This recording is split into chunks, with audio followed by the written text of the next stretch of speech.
네, 오늘 이 새벽도 힘들게 어렵게 나오신 여러분들을 환영합니다. 이른 아침에 나오신다고 다들 고생 많으셨죠?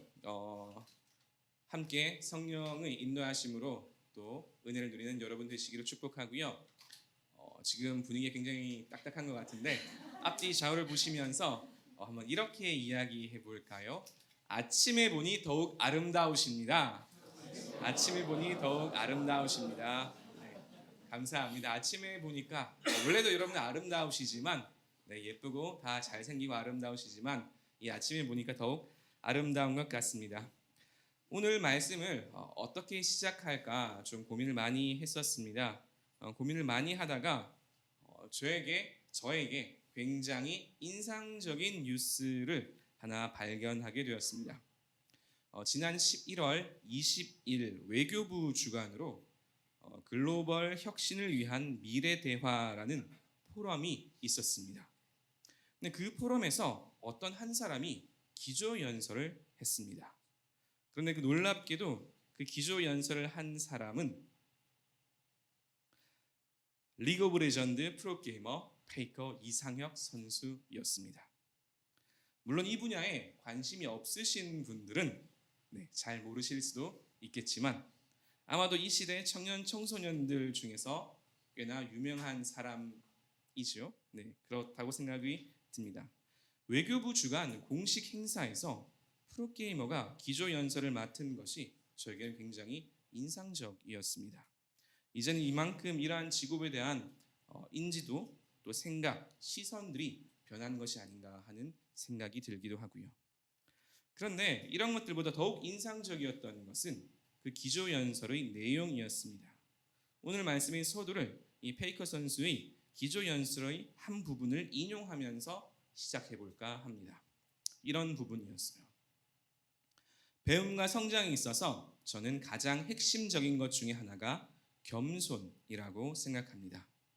겸손이라는 게 자신을 낮추는 그런 의미만의 겸손이 아니라 내가 아직 스스로 부족하다는 생각, 남들이 봤을 때는 나는 분명히 게임도 잘하고 지금까지도 오랫동안 선수로서 성공한 것이 사실이지만 그럼에도 나에게 부족한 것이 분명히 있고 또 남들을 보면서 계속 배우고 싶다는 마음을 가지는 것 자체가 겸손이라고 생각합니다.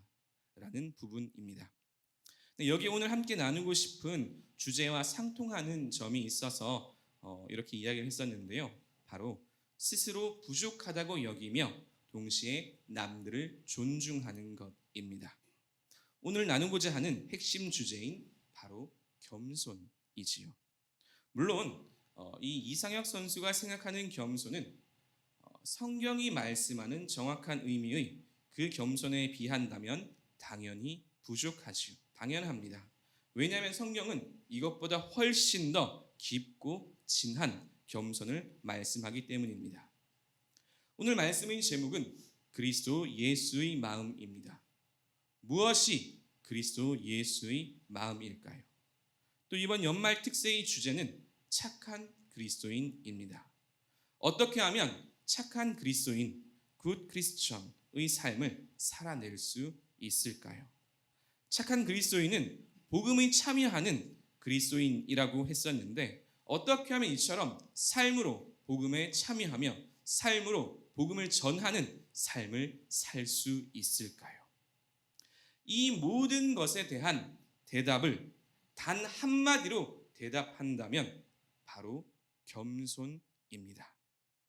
오늘 말씀에는 크게 두 가지 겸손이 나타납니다. 3절 말씀에 나타난 나보다 남을 낮게 여기는, 남을 더 존귀하게 여기는 그런 겸손이고 또 한 가지는 그리스도의 겸손이라고 표현되는 나를 낮추는 그런 겸손입니다. 나를 낮추는 겸손, 그리스도의 겸손으로 먼저 이야기를 나누어 보려고 합니다. 여러분, 주님은 얼마나 겸손하셨을까요? 다르게 표현하면 주님은 얼마나 낮아지셨을까요? 얼마나 스스로를 낮추셨을까요? 6절, 7절 말씀을 보면 그는 근본 하나님의 본체시나 하나님과 동등됨을 취할 것으로 여기지 아니하시고 오히려 자기를 비워 종의 형체를 가지사 사람들과 같이 되셨고 라고 말씀합니다. 예수님은 하나님 그분 그 자체이시지만 스스로를 낮추시고 자기를 비우고 사람과 같이 되셨다라고 말씀합니다. 그분의 그 격을, 존재를 스스로 아예 낮추고 바꾸어 버린 것입니다. 여러분, 누군가 여러분들에게 누군가 여러분들에게 야 이 강아지야 라고 말한다면 무슨 의미인지 아시죠? 이게 왜 욕일까요? 이게 왜 욕일까? 강아지가 그렇게 예쁜데 강아지 키우시는 분들 많이 계시죠? 그렇게 예쁜데 강아지라고 하는 것이 왜 욕이 될까요? 그 이유는 너무나 당연하게도 사람에게 강아지라고 했기 때문에 그것은 욕인 것입니다. 물론 또한 때때로 강아지보다 못한 격을 가진 사람도 종종 존재하는 것 같기도 하지만 어쨌든 사람은 사람으로 불러야 하죠. 그 격에 맞추어 대우해주고 존중해 주어야 합니다. 그런데 사람이 아닌 다른 존재로 부르니까 그것이 문제가 되는 거예요. 그런데 주님은 그 일을 오히려 스스로 하셨습니다. 그 누구라도 스스로라면 절대로 하지 않을 그 일을 스스로 하시고 자신을 낮추신 것입니다. 우리는 이것을 그리스도의 겸손이라고 부릅니다. 여러분, 보통 나를 낮추는 것을 우리는 겸손이라고 부르지요. 그러면 혹시 겸손의 반대말은 무엇인지 아십니까? 겸손의 반대말 무엇일까요? 여러분 잘 알고 계시듯이 바로 교만입니다. 그러면 구체적으로 우리는 무엇을 교만이라고 할까요? 여러분, 교만은 남을 낮추는 것입니다. 주님은, 성경은 나를 낮추고 남을 더 존귀하게 여기라고 말씀하지만 교만은 반대로 남을 낮추고 내가 높아지는 것입니다. 오늘날 이 시대가 왜 이렇게 혼란할까요? 왜 이렇게 서로 미워하고 갈등하는 세상이 되었을까요? 그것은 내가 낮아져야 하는데 오히려 남을 낮추기 때문입니다. 남이 낮아지고 내가 높아지길 원하기 때문이지요. 내 잘못이 아니라 너 잘못이며 내가 더 높고 내가 더 옳고 그렇게 여기고 행동하기 때문입니다. 하지만 우리 그리스도인은 그래서는 안 됩니다. 사랑하는 우리 청년 여러분, 우리 조금 더 스스로 낮아집시다. 그리고 우리 주변 사람들을 더욱 존귀하게 여깁시다. 우리 이 시간 옆 사람을 보면서 한 번 더 좀 이렇게 이야기해 볼까요? 당신이 나보다 더 존귀합니다. 네, 좋습니다. 한 번 더 이야기해 볼게요. 당신이 나보다 더 나은 사람입니다. 네, 인정이 되십니까? 네, 인정하셔야 됩니다. 네, 그렇습니다. 내가 아닌 지금 내 옆에 있는 사람을 더 귀하게 여겨야 합니다. 그럴 때 우리는 주님의 겸손을 닮아갈 수 있습니다. 혹시나 해서 말씀드리지만 여러분, 겸손은 절대로 자기 비하가 아닙니다. 나를 낮추라고 해서 그것이 자기 비하를 하라는 말은 절대로 아닙니다. 자기 비하를 영어로 self deprecation이라고 하는데요. 발음 괜찮았나요? 네, self deprecation이라고 하는데 deprecation이라는 단어는 부정적 접두사 D와 라틴어 프레카리가 합쳐진 단어입니다. 그리고 이 프레카리는 오늘날 기도를 뜻하는 프레이어의 어원입니다. 그래서 정리하면 자기 비하는 자기 자신을 부정하는 기도라는 뜻이 됩니다. 그래서 혹자는 이 자기 비하를 이렇게 표현하기도 합니다. 자기 자신을 저주하는 기도. 이것이 자기 비하입니다. 그런데 여러분, 겸손은 이러한 자기 비하와는 본질적으로 완전히 다릅니다. 겉보기에는 혹 자신을 낮추는 것이기 때문에 비슷하다고도 생각할 수 있겠지만 겸손과 자기 비하는 완전히 다르죠. 왜냐하면 겸손에는 분명한 목적이 있기 때문입니다. 겸손의 목적이 있다고요? 뭘 바라고 하는 그런 겸손이라는 말입니까? 아니시요. 그런 뜻이 아닙니다.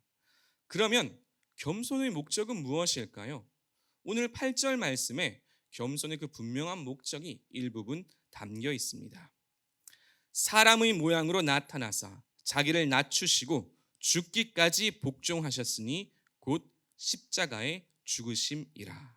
아멘. 여러분, 주님께서 자기를 낮추시고 또 십자가 위에서 죽기까지 복종하신 그 이유는 우리를 살리기 위해서입니다.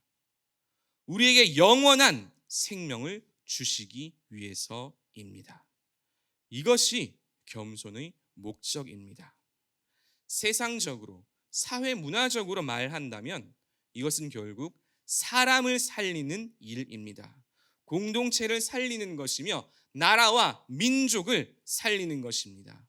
그리고 성경적으로 말한다면 한 사람에게 구원의 길을 전하는 것이며 영생을 선물하는 것이며 주님의 몸된 교회를 세우며 이 땅에 하나님의 나라가 임하게 하는 것입니다. 곧 복음 전파이지요.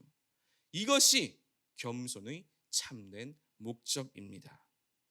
우리가 겸손할 때, 내가 나를 낮추고 다른 사람을 더 존귀하게 여길 때 한 사람의 생명을 살릴 수 있습니다. 뿐만 아니라 공동체를 세우며 나라와 민족을 살리고 주님의 몸된 교회를 온전케 하며 하나님의 나라를 이 땅 가운데 임하게 할 수 있습니다. 언제요? 우리가 겸손할 때입니다. 그런데 우리 주님은 낮추실 뿐만 아니라 심지어 십자가에 죽기까지 복종하셨습니다. 복음서를 보셔서 아시겠지만 예수님은 십자가의 고난과 죽음을 원하지 않으셨습니다. 더 솔직하게 말하면 피하고 싶어 하셨죠. 하지만 주님은 말없는 어린 양처럼 십자가의 모든 고난과 그 고통을 다 받으시고 그냥 죽으셨습니다.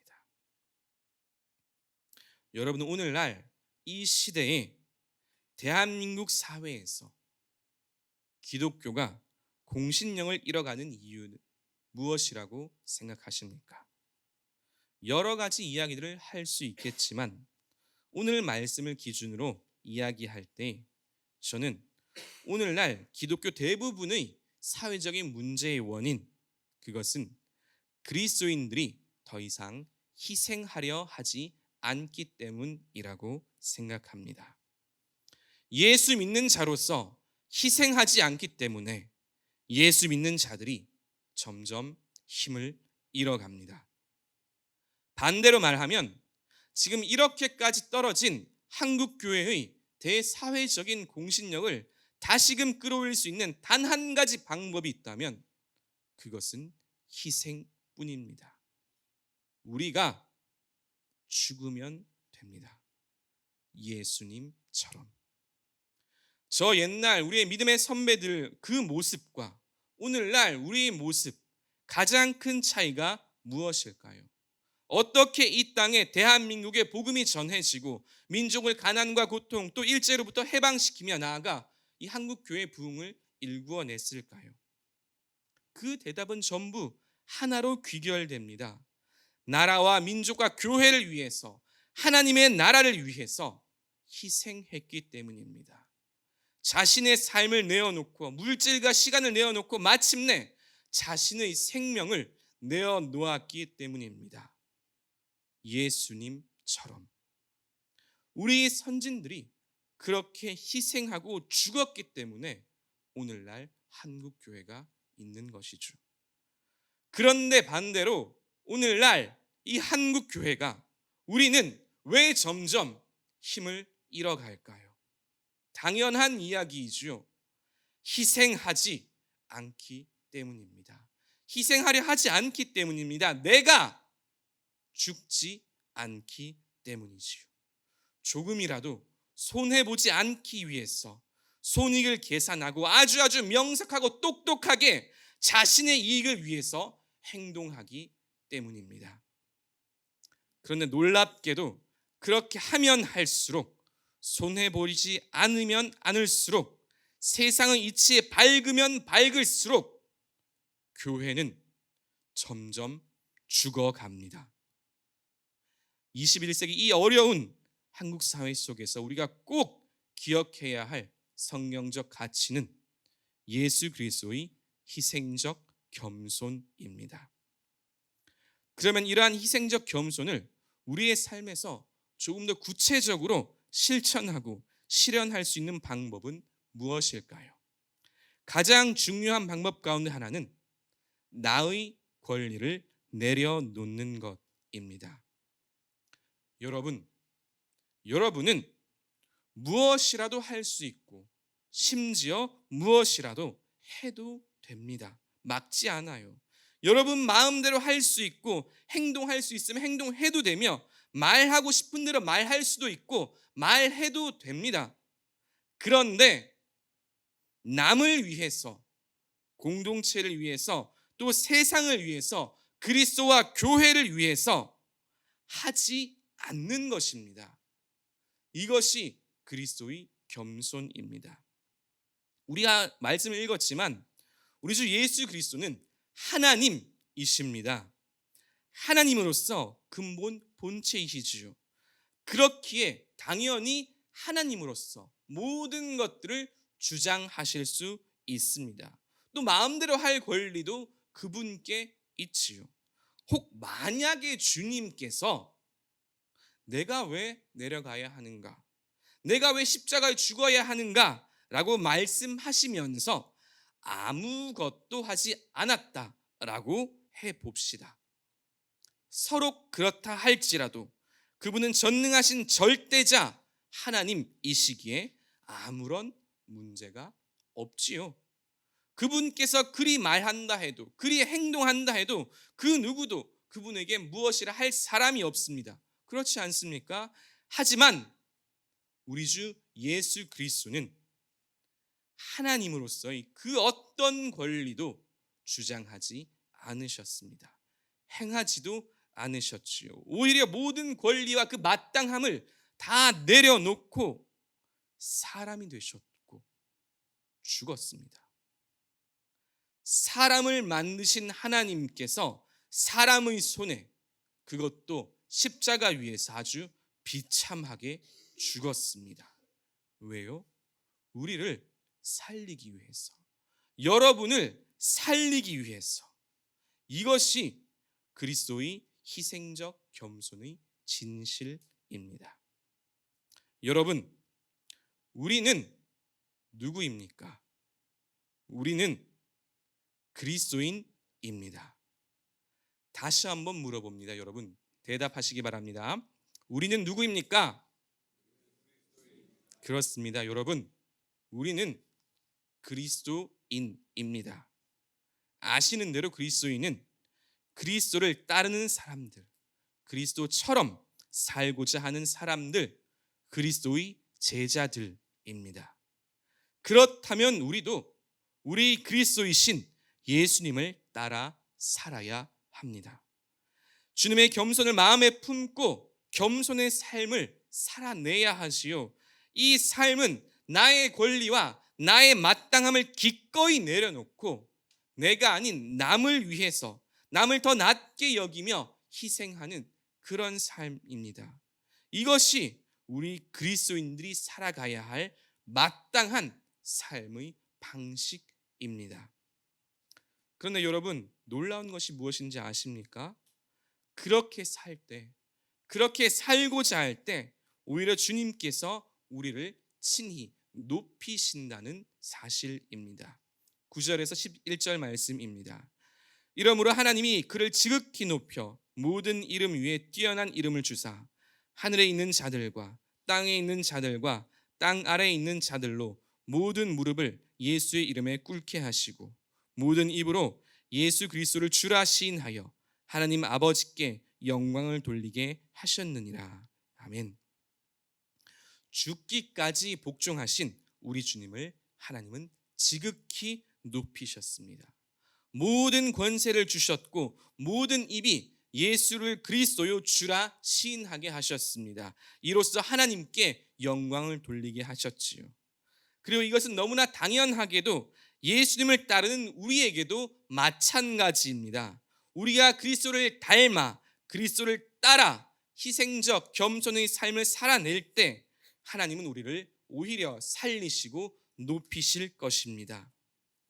사실 기독교의 모든 성경적 가치는 역설입니다. 우리가 생각하기에 혹 우리가 낮아지면 정말 끝도 없이 낮아지며 모든 사람들이 나를 무시할 것이다, 버려질 것이다 라고 생각하지만 반대로 하나님은 우리를 존귀하다라고 말씀하시고 높여주십니다. 또 우리는 생각하길 십자가는 명명백백히 죽음의 자리라고 생각했지만 오히려 그것은 생명의 자리였고 구원의 자리였습니다.